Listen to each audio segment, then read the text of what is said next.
Bismillahirrahmanirrahim. Assalamualaikum warahmatullahi wabarakatuh.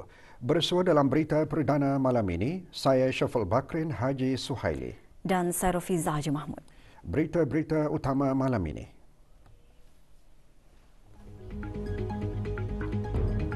Kebawah Duli Yang Maha Mulia Paduka Seri Baginda Sultan dan Yang di-Pertuan Negara Brunei Darussalam pada sidang kemuncak ASEAN Plus 3 bertitah menzahirkan kegembiraan Baginda apabila ASEAN Plus 3 APT terus menjadi platform kerjasama penting termasuk ketika menghadapi krisis.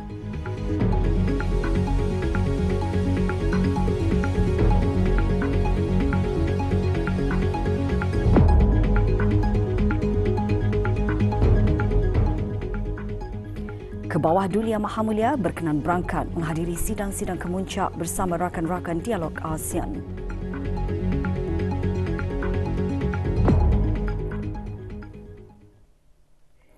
Kebawah Duli Yang Maha Mulia Paduka Seri Baginda Sultan Haji Hassanal Bolkiah Muizzaddin Wad Daulah Ibni Almarhum Sultan Haji Omar Ali Saifuddin Saadul Khairuddin Sultan dan Yang di-Pertuan Negara Brunei Darussalam pagi tadi berkenan berangkat ke sidang kemuncak ASEAN Plus 3 ke-25, sidang kemuncak ASEAN India ke-19 bagi memperingati ulang tahun ke-30 hubungan dialog ASEAN India dan sidang kemuncak ASEAN Australia kedua yang berlangsung di Soka Phnom Penh Hotel, Kemboja.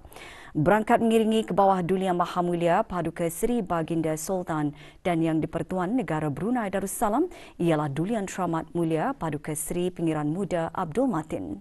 Semasa sidang kemuncak ASEAN Plus 3 ke-25, Kebawah Duli Yang Maha Mulia Paduka Seri Baginda Sultan dan Yang di-Pertuan Negara Brunei Darussalam bertitah menzahirkan kegembiraan Baginda apabila ASEAN Plus 3 APT terus menjadi platform kerjasama penting termasuk ketika menghadapi krisis dengan tahun ini menandakan ulang tahun ke-25 bagi mekanisme APT. Baginda seterusnya bertitah, satu pengajaran yang dipelajari daripada pandemik COVID-19 adalah keperluan masyarakat untuk bersiap siaga dan berdaya tahan. Perkara ini membawa kepada penubuhan Bandar Seri Begawan Declaration on the Strategic and Holistic Initiative to link ASEAN responses to emergencies and disasters ASEAN Shield semasa negara Brunei Darussalam menjadi pengerusi ASEAN pada tahun 2021 yang antara lainnya bertujuan untuk meningkatkan penyelarasan mekanisme ASEAN yang sedia ada ketika menghadapi kecemasan dan bencana. Salah satu mekanisme APT yang menyumbang kepada kesiapsiagaan Tita Baginda adalah APT Emergency Rice Reserve APTAR yang khusus bagi memastikan ketersediaan beras semasa keadaan kecemasan. Justru itu, Baginda bertitah menggariskan keperluan untuk memastikan mekanisme tersebut sentiasa tersedia dan dapat bertindak balas dengan cepat terhadap situasi kekurangan makanan di rantau ini. Baginda juga bertitah mencadangkan pihak masing-masing untuk mengkaji semula kesiapsiagaan APTAR secara strategi dan holistik. Kebawah Duli Yang Maha Mulia juga bertitah menekankan kesihatan mental adalah isu yang sering kali terlepas pandang dan boleh mengakibatkan penurunan tahap produktiviti yang signifikan serta kesan-kesan negatif terhadap sosioekonomi pada masa hadapan jika isu tersebut tidak ditangani. Dalam perkara ini, Baginda mengalulukan kerjasama di kalangan APT untuk meningkatkan kesedaran dan menangani isu yang penting ini. Tuan Yang Terutama Yoon Suk Yeol, Presiden Republik Korea, selaku negara penyelaras bagi hubungan dialog ASEAN Plus 3 semasa menyampaikan ucapan melahirkan harapan untuk mengukuhkan lagi kerjasama antara ASEAN dan negara-negara Plus 3 dalam menghadapi pelbagai cabaran termasuk cabaran makanan dan keselamatan tenaga yang disebabkan oleh perubahan iklim.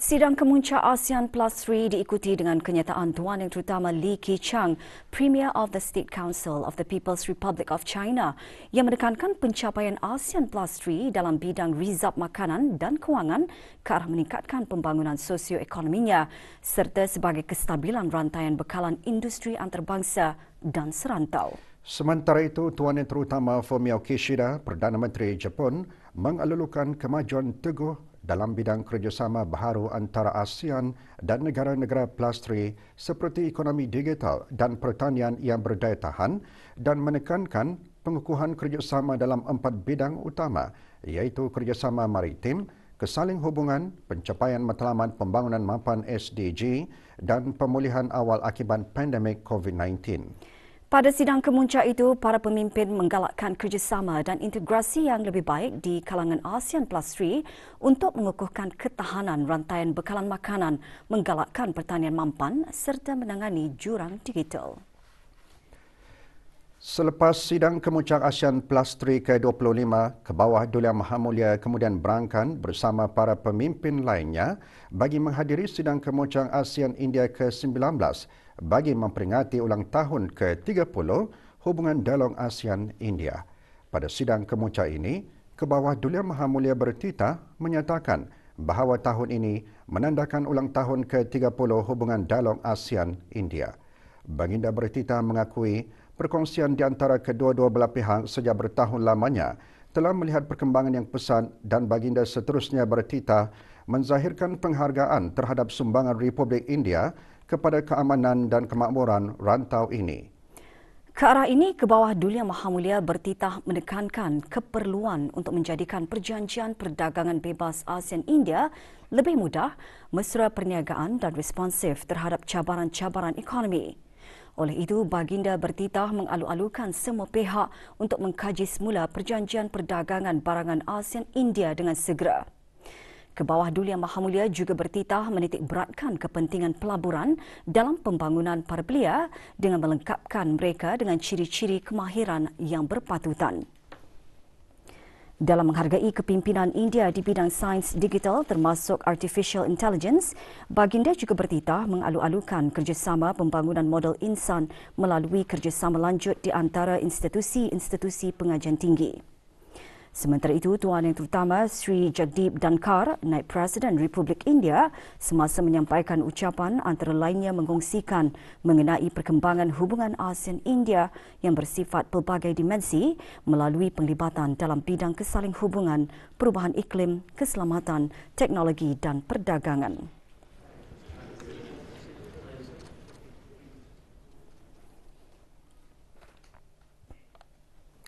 Tuan Yang Terutama Lee Hsien Loong, Perdana Menteri Republik Singapura, selaku negara penyelaras hubungan dialog ASEAN-India, seterusnya menyampaikan kenyataan bersama ASEAN yang menggariskan hubungan kukuh antara ASEAN dan India yang membolehkan penerokaan kerjasama praktikal ke arah meningkatkan aliran perdagangan dan pelaburan serta kesaling hubungan serantau. Dalam sidang kemuncak ini, para pemimpin mengalu-alukan penaiktarafan hubungan ASEAN-India ke perkongsian strategik komprehensif dan seterusnya menggalakkan kedua-dua belah pihak untuk meraih peluang-peluang dalam pembangunan digital, kesihatan, keselamatan dan kesaling hubungan. Pada penghujung sidang kemuncak ini, ASEAN-India Joint Statement on the Comprehensive Strategic Partnership telah diluluskan. Selesai sidang kemuncak ASEAN India ke-19, Kebawah Duli Yang Maha Mulia berangkat menghadiri sidang kemuncak ASEAN Australia kedua. Pada sidang kemuncak ini, Kebawah Duli Yang Maha Mulia bertitah menekankan bahawa Australia adalah rakan dialog pertama ASEAN dan baginda melahirkan perasaan gembira atas kerjasama ASEAN-Australia yang terus berkembang dan lebih kukuh meskipun berhadapan dengan kemelut krisis. Baginda selanjutnya bertitah menzahirkan penghargaan atas komitmen teguh Australia kepada ASEAN melalui inisiatif Australia untuk ASEAN dengan beberapa beasiswa telah ditawarkan kepada negara-negara anggota ASEAN dalam menyediakan asas untuk hubungan rakyat dengan rakyat yang lebih erat dan menyumbang kepada ketahanan serantau. Ini termasuk sokongan berharga negara berkenaan terhadap kerjasama kesihatan mental, terutamanya semasa negara Brunei Darussalam menjadi pengerusi ASEAN pada tahun lepas. Menyentuh mengenai penaiktarafan Perjanjian Perdagangan Bebas ASEAN Australia New Zealand AANZFTA, baginda bertitah menyatakan bahawa ia merupakan sebuah perjanjian paling komprehensif ASEAN dengan rakan-rakan dialog sambil menggalakkan kesimpulan yang cukup banyak dalam perundingan serta mengalulukan pelaksanaan awal AANZFTA. Pada penghujung titah, baginda menekankan kerjasama ASEAN Australia di bawah perkongsian strategi komprehensif akan membawa manfaat yang bermakna dan berkekalan kepada rantau ini.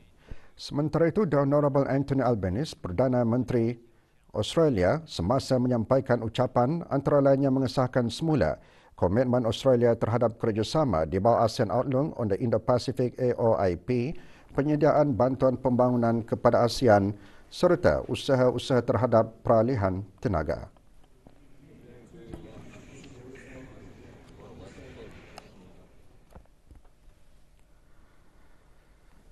Tuan Yang Terutama Pham Nhat Viphavanh, Perdana Menteri Republik Demokratik Rakyat Laos selaku negara penyelaras bagi hubungan dialog ASEAN-Australia, seterusnya menyampaikan kenyataan bersama ASEAN yang antara lainnya menghargai sokongan Australia terhadap perpaduan ASEAN dan penglibatan aktif dalam mekanisme yang dipimpin oleh ASEAN ke arah integrasi ekonomi dan hubungan rakyat ke rakyat yang lebih kukuh.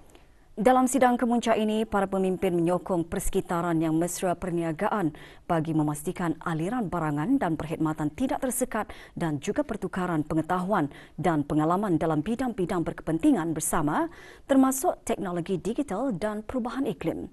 Pada penghujung sidang kemuncak ini, Joint Statement of the Second ASEAN-Australia Summit on Cooperation on the ASEAN Outlook on Indo-Pacific telah diluluskan. Kebawah Duli Maha Mulia Paduka Seri Baginda Sultan dan Yang di-Pertuan Negara Brunei Darussalam petang tadi berkenan berangkat ke sidang kemuncak ASEAN Jepun ke-25. Mesyuarat berlangsung di Soka Phnom Penh Hotel Kemboja. Berangkat mengiringi Kebawah Duli Maha Mulia ialah Duli Teramat Mulia Paduka Seri Pangeran Muda Abdul Matin. Pada sidang kemuncak ini, Kebawah Duli Yang Maha Mulia bertitah menekankan bahawa ASEAN dan Jepun mempunyai hubungan strategik yang rapat dan unik yang saling memanfaatkan kedua-dua belah pihak. Menjelang ulang tahun ke-50 hubungan dialog di antara ASEAN dan Jepun pada tahun 2023, Baginda bertitah bahawa ASEAN dan Jepun perlu memberikan hala tuju bagi perkongsian pada masa hadapan bagi meningkatkan lagi kemakmuran rakyat dan rantau ini. Kebawah Duli Yang Maha Mulia juga bertitah menekankan keperluan untuk bekerjasama dalam menangani isu perubahan iklim dengan melaksanakan inisiatif-inisiatif di bawah agenda tindakan perubahan iklim ASEAN-Jepun. Dalam perkara ini, Baginda bertitah menggalakkan sokongan Jepun terhadap penubuhan pusat perubahan iklim ASEAN di negara Brunei Darussalam. Menyentuh mengenai isu penuaan masyarakat, Baginda bertitah menggariskan kepentingan isu berkenaan dan menyedari tanggungjawab bersama bagi memastikan masyarakat tersebut diberi dukungan yang diperlukan. Seluruh masyarakat titah Baginda akan dapat meraih manfaat bersama sekiranya warga emas menjalankan gaya hidup yang sihat dan produktif seperti yang dihasratkan dalam ASEAN Comprehensive Framework on Care Economy.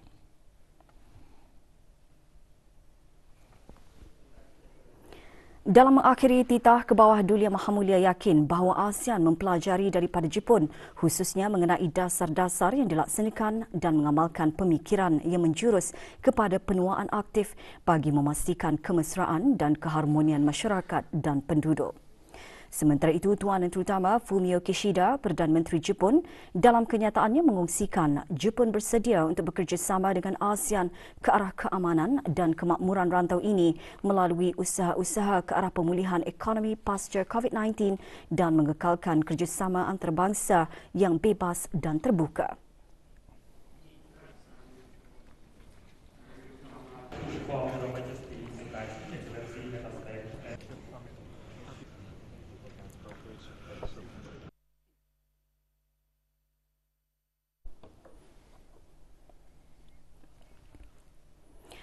Tuan Yang Terutama Prayut Chan-o-cha, Perdana Menteri Thailand sebagai negara penyelaras bagi hubungan dialog ASEAN-Jepun, kemudian menyampaikan kenyataan bersama ASEAN dengan Tuan Yang Terutama menekankan bahawa ASEAN melihat peluang-peluang untuk memperkukuhkan kedayatahanan kesihatan awam dan perkongsian ekonomi dengan Jepun, masing-masing melalui penubuhan ASEAN Centre for Public Health Emergency and Emerging Diseases (ACFED) dan pelaburan untuk mengukuhkan rantaian bekalan global. Pada sidang kemuncak itu, para pemimpin menyedari kerjasama ASEAN-Jepun perlu dipertingkatkan lagi memandangkan persamaan asas dalam aspirasi untuk rantau Indo-Pasifik melalui ASEAN Outlook on the Indo-Pacific and Japan's Free and Open Indo-Pacific. Selain itu, para pemimpin juga menyeru bagi pengukuhan kerjasama dalam ekonomi hijau, mengurangkan kesan-kesan perubahan iklim dan pengurusan risiko bencana.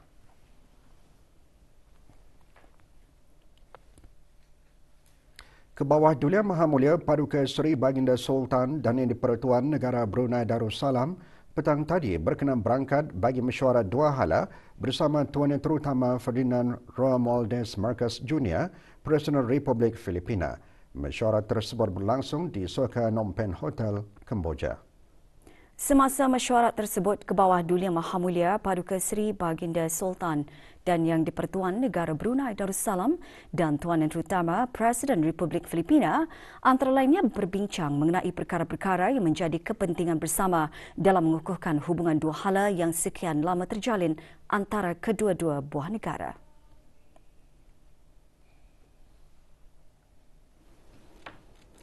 Kebawah Duli Yang Maha Mulia juga telah menyampaikan ucapan tahniah kepada Tuan Yang Terutama atas pelantikannya sebagai Presiden Republik Filipina yang baru pada 30 Jun 2022. Hubungan diplomatik di antara negara Brunei Darussalam dan Republik Filipina telah dijalinkan pada Januari 1984. Kedua-dua buah negara mempunyai hubungan yang rapat dan mesra melalui kerjasama dalam bidang ekonomi, pertahanan dan buruh.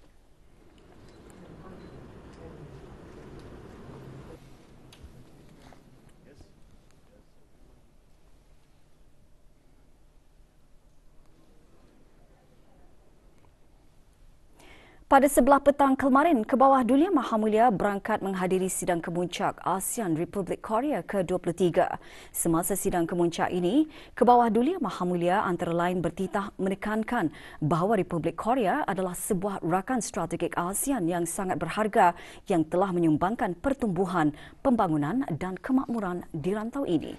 Kepimpinan Republik Korea dalam inovasi tegas Baginda dapat menyokong rakyat ASEAN untuk mengambil kebaikan sepenuhnya revolusi perindustrian keempat seperti menggunakan perkembangan teknologi dalam e-dagang yang boleh memanfaatkan perusahaan mikro, kecil dan sederhana PMKS dalam memastikan pertumbuhan dan daya saing mereka yang berterusan.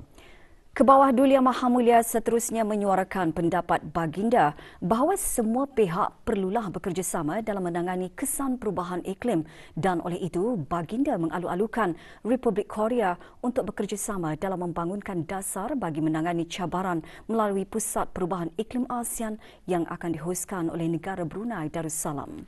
Dalam mengakhiri titah, Baginda juga menekankan kepentingan kerjasama serantau sambil menegaskan bahawa BIM-Niaga kekal sebagai kawasan pertumbuhan yang ketara dengan potensi pembangunan, pelaburan dan perindustrian yang besar.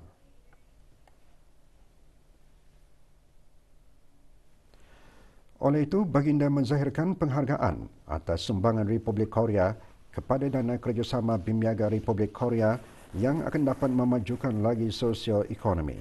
Sementara itu, Tuan Yang Terutama Yoon Suk-yeol, Presiden Republik Korea, dalam ucapan mengesahkan semula komitmen Republik Korea untuk memacu strategi Indo-Pasifik negara tersebut selaras dengan ASEAN Outlook on the Indo-Pacific ke arah meningkatkan kerjasama yang terbuka dan inklusif.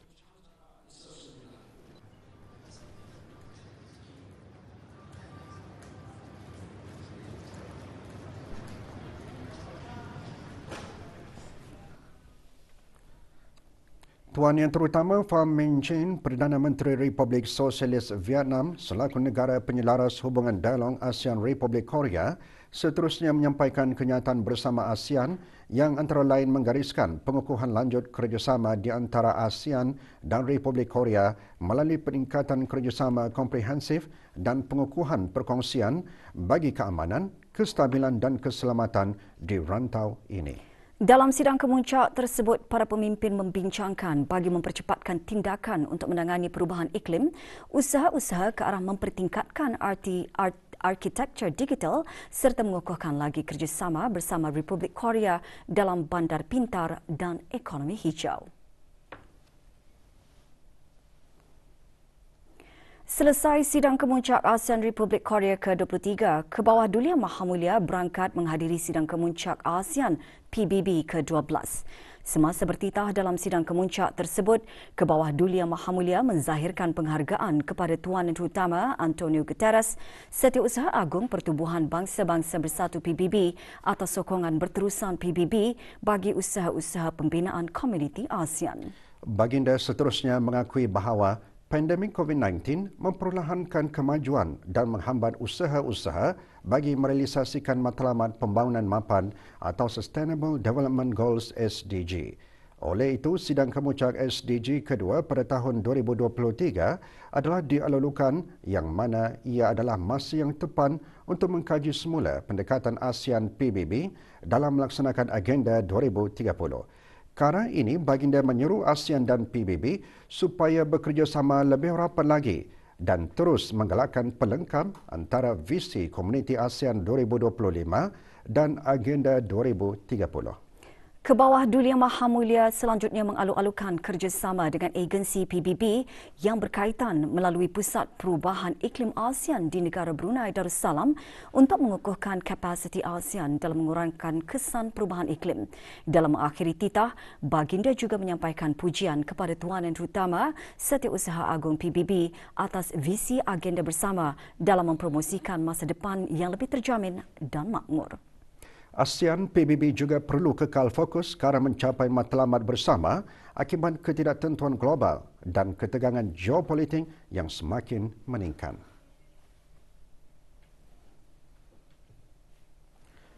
Baginda seterusnya berharap agar Tuan Menteri Utama dapat mempersiapkan Summit of the Future 2024 dengan jayanya bagi mengesahkan semula komitmen terhadap piagam PBB dan menegakkan multilateralisme.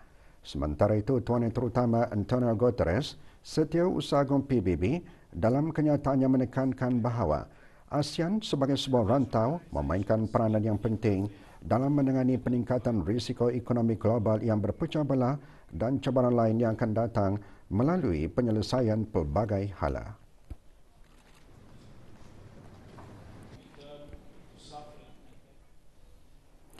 Tuan Menteri Utama Samnak Yakek Mahesina Padetecho Hun Sen, Perdana Menteri Kemboja dan pengerusi ASEAN kemudian menyampaikan kenyataan bersama ASEAN mengenai hubungan dialog ASEAN PBB yang mengiktiraf kerjasama ASEAN PBB dalam menyokong usaha serantau menangani pandemik COVID-19.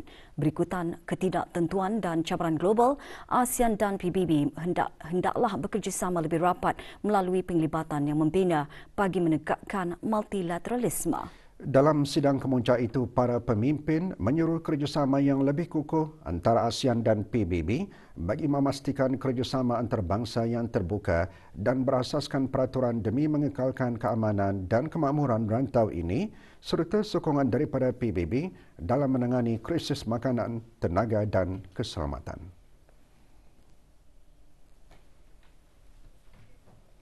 Sidang kemuncak ASEAN di Kemboja menghimpunkan para pemimpin serantau dan rakan-rakan dialog bagi meneruskan perbincangan mengenai agenda dan keutamaan tunggal komuniti ASEAN di samping mengukuhkan kerjasama ASEAN bersama rakan-rakan dialog.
ASEAN should also take advantage of its strategic value and skillfully navigate emerging challenges and opportunities. To achieve this, we need to strengthen ASEAN's institutional capacity and effectiveness to serve its member states better.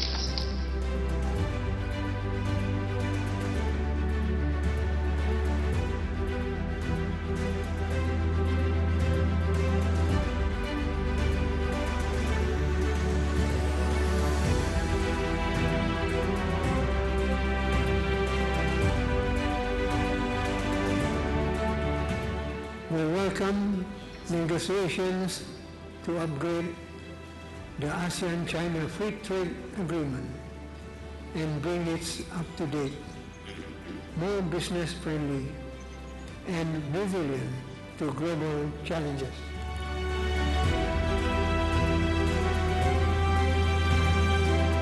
The BIM-IAGA remains a significant growth area with huge development, investment and industrialization potential. I therefore appreciate the ROK's contribution to the BIM-IAGA, ROK Cooperation Fund, which will further socio-economic progress. We welcome the second SDG Summit next year, which is timely for us to review our approach to implementing the 2030 Agenda. Towards this end, ASEAN and the UN should work more closely together and continue to promote complementarities between the ASEAN Community Vision 2025 and the 2030 Agenda.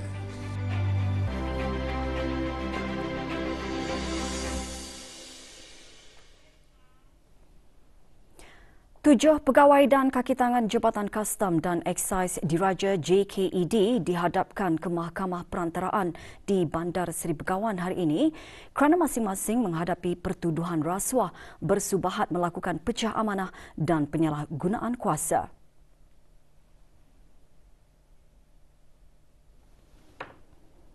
Kesemua tujuh defendant ditahan oleh Biro Mencegah Rasuah BMR dalam operasi bersama dengan agensi keselamatan lain yang dijalankan dari 8 September hingga 4 Oktober 2022.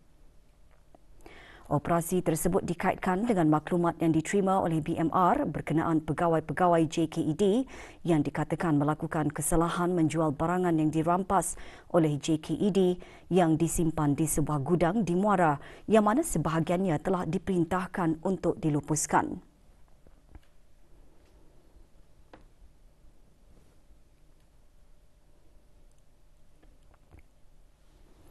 Maklumat tersebut membawa kepada penahanan Pengiran Muhammad Amir Ilham bin Pengiran Haji Yusof, Timbalan Penguasa Kastam yang merupakan Timbalan Ketua Unit Pengurusan Aset dan Logistik dan Pengiran Ehsani Muhammad Mustafa bin Pengiran Jalil, Pegawai Pemeriksa Kastam yang mana kedua-duanya dibawa ke Mahkamah Magistrate pada 10 September 2022 yang lalu dan telah ditahan riman selama 2 minggu untuk siasatan lanjut. Siasatan lanjut berkenaan membawa kepada penahanan seorang warga negara India dan 5 orang lagi pegawai dan kaki tangan JKED yang terlibat sama dalam kes ini dan turut direman pada pelbagai tarikh untuk siasatan lanjut.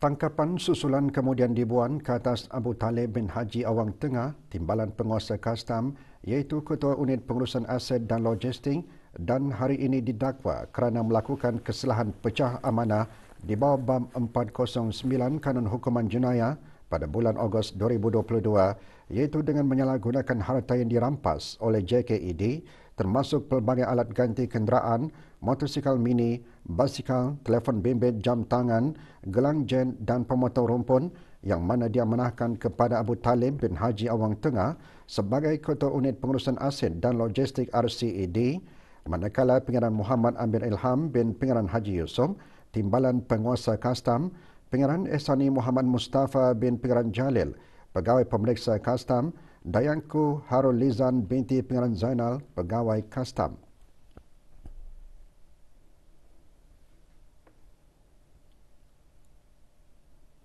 Muhammad Nazirul Mubin bin Ismail, Pegawai Kastam, Muhammad Khairul Zaman bin Haji Esain, Pegawai Pemeriksa Kastam dan Marsidi bin Haji Bakir, Kaki Tangan Kastam, kesemuanya didakwa di bawah bab 409 Kanun Hukuman Jenayah dibacakan bersama bab 109 Kanun yang sama kerana bersubahan melakukan pecah amanah ke atas barang yang sama pada bulan Ogos 2022 bersama-sama dengan Abu Talib bin Haji Awang Tengah.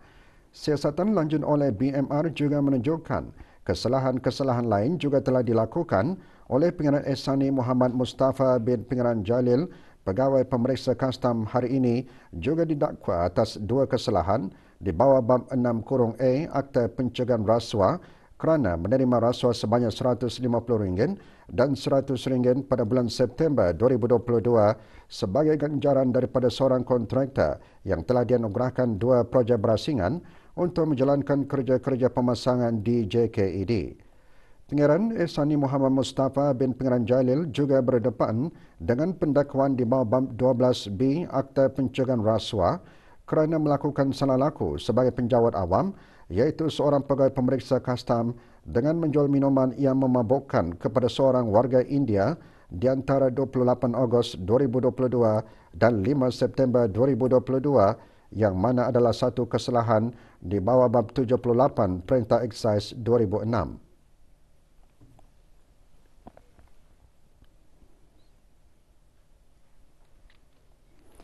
Tiada pengakuan diambil daripada kesemua tujuh defendant dan Mahkamah Perantaraan menetapkan 12 Disember 2022 untuk sebutan lanjut kes. Kesemua tertuduh dilepaskan dengan ikat jamin mahkamah sebanyak RM10,000 atau 2 orang penjamin. Biro Mencegah Rasuah mengingatkan bahawa penjawat awam termasuk pegawai penguat kuasa undang-undang diamanahkan dengan kuasa untuk berkhidmat bagi kepentingan awam. Sebarang penyalahgunaan kedudukan atau kuasa mereka serta sebarang penglibatan dalam amalan rasuah boleh didakwa di bawah Akta Pencegahan Rasuah yang boleh dikenakan hukuman penjara 7 tahun dan denda RM30,000 manakala pendakwaan bagi kesalahan pecah amanah di bawah Kanun Hukuman Jenayah boleh dikenakan hukuman penjara 20 tahun dan denda. Biro Mencegah Rasuah ingin mengingatkan kepada mana-mana penjawat awam termasuk pegawai penguat kuasa undang-undang supaya menjalankan kuasa mereka secara bijaksana dan beretika.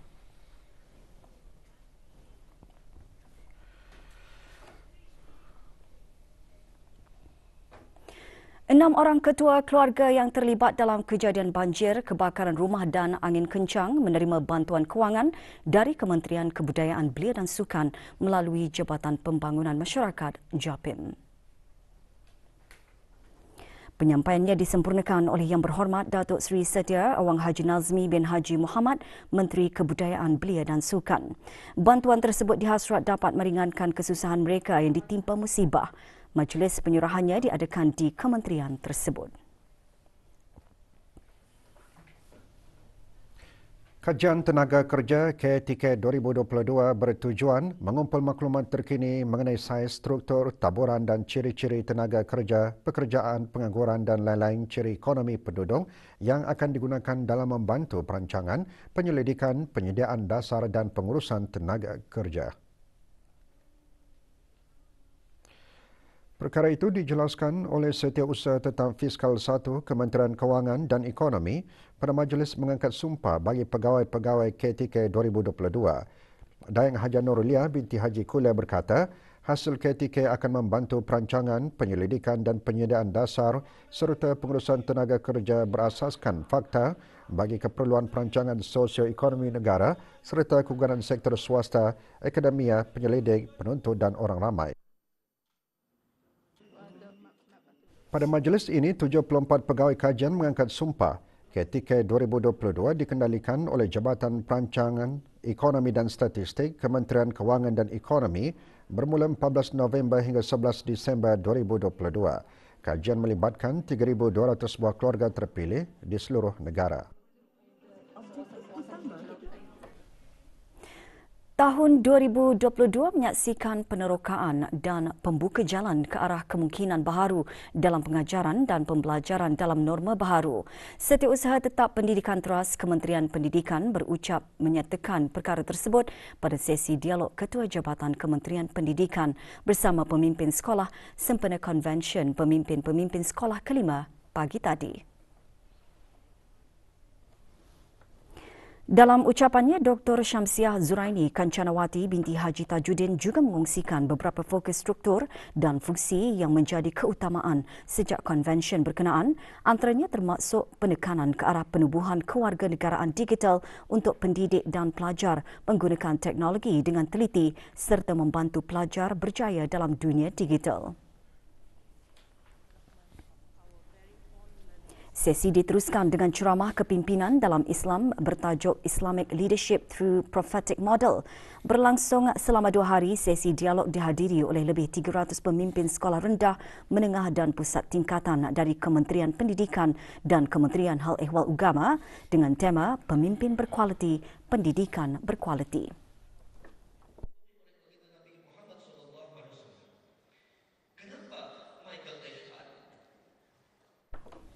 Pada sebelah petang, sesi bengkel membincangkan tajuk Learning Assessment Framework. Pada bengkel ini, para pemimpin sekolah terlibat dalam beberapa aktiviti untuk sama-sama membincangkan dan memberi sumbangan perspektif bagi membentuk garis panduan penilaian di sekolah yang berguna dan berkesan.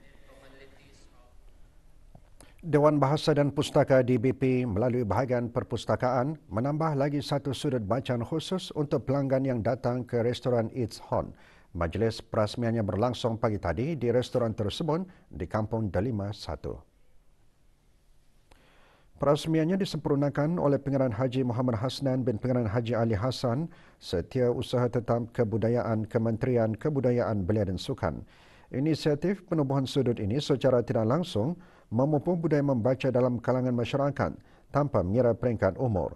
DBP mengalulukan sesiapa saja untuk mewujudkan sudut bacaan di premis masing-masing dan seterusnya bolehlah menghubungi melalui talian 2235501 sambungan 121 atau email ke perpustakaan_bsb.dbp.gov.bn atau ikuti Instagram Perpustakaan DBP BSB.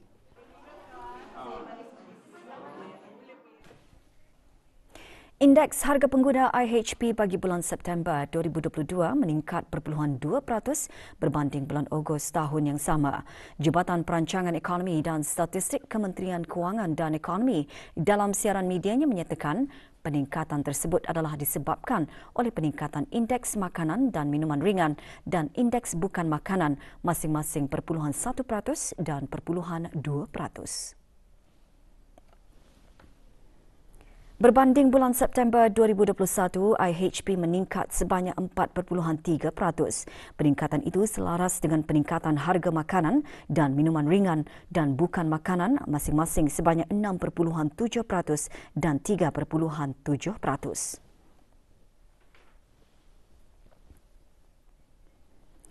Peningkatan harga makanan dan minuman ringan adalah disebabkan oleh kenaikan harga makanan. Peningkatan harga minyak dan lemak adalah terutamanya disebabkan oleh kenaikan harga minyak masak daripada negara-negara pembekal. Kenaikan harga daging ayam adalah penyumbang utama kepada peningkatan harga daging disebabkan oleh kos makanan ternakan ayam yang tinggi. Manakala peningkatan harga produk mi adalah berikutan dengan kenaikan harga gandum global. Sementara itu, peningkatan harga bukan makanan pula didorong oleh peningkatan pelbagai barangan dan perkhidmatan sebanyak 13.8%, pengangkutan 5.9% dan restoran dan hotel 3.9%. IHP mengukur perubahan harga barangan dan perkhidmatan yang dibayar oleh pengguna dalam satu tempoh masa yang ditetapkan dan dikumpulkan setiap bulan. Laporan penuh IHP pagi bulan September 2022 boleh didapati di laman sesawang JPES seperti yang tertera.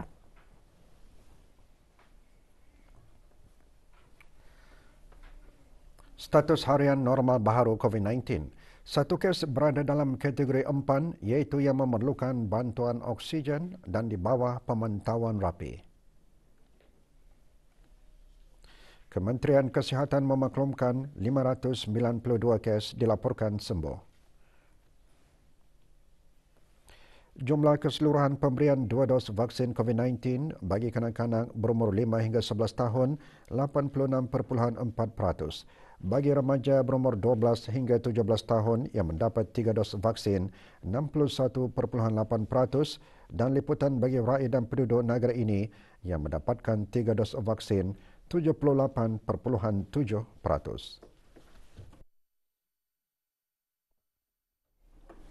Pendaftaran bagi Perkhemahan Belia Bersatu atau United Youth Camp anjuran bersama Jabatan Belia dan Sukan dan Persatuan Bekas Peserta Rancangan Kapal Belia Asia Tenggara dan Jepun Bersatu masih dibukakan.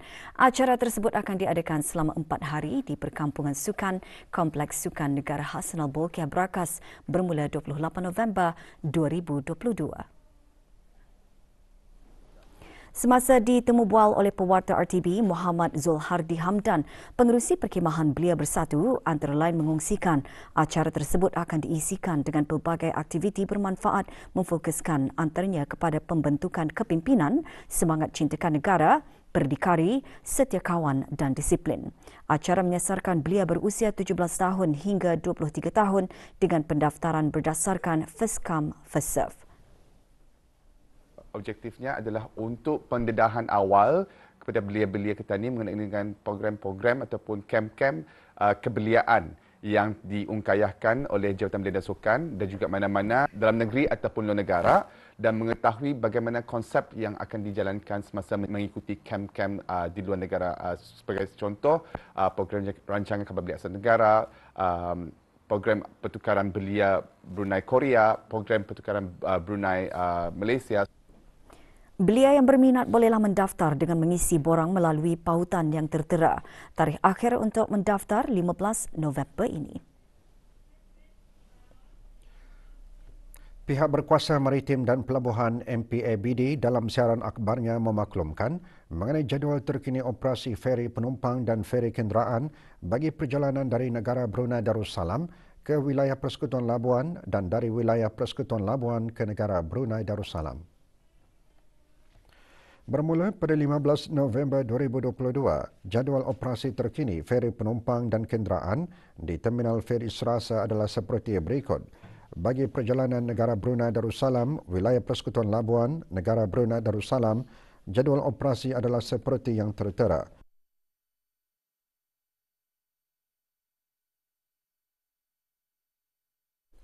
Sementara itu, bagi perjalanan di antara wilayah Persekutuan Labuan, negara Brunei Darussalam, wilayah Persekutuan Labuan, jadual operasi adalah seperti yang tertera.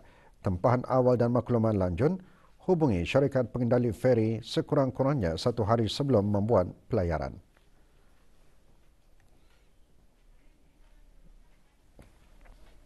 Sukan.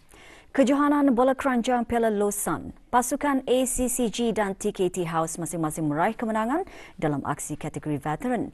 Perlawanan berlangsung semalam di gelanggang Batu Bersurat, Gadong. Perlawanan pertama menyaksikan pasukan ACCG menang ke atas Menglek Group 125 berbalas 91.